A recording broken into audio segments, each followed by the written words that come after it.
I've been studying consumers for 30 years, and one thing I've learned for certain is the average consumer can only stay scared for 6 months.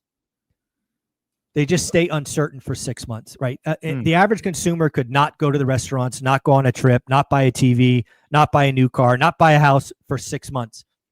And at the end of 6 months, assuming nothing bad has happened, they haven't lost their job, nothing like that. They just go, I got to live my life. So what we're going to see happen in the second half of the year is we're going to have a lot of that.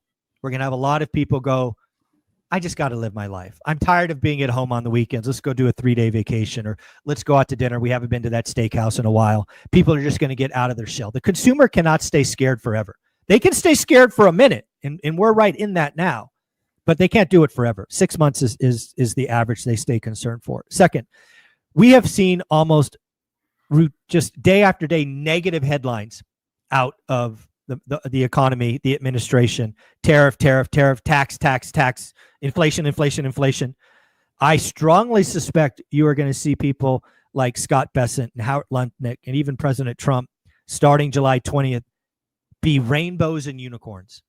Everything is great. Let's do this. Let's do that. Let's make this investment. Let's make that investment. Why? Because he's got to win the midterm. And then what you're going to see is the stock market will like that.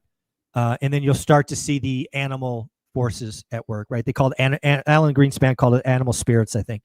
And that's going to come. It is so predictable. It just takes a little spark.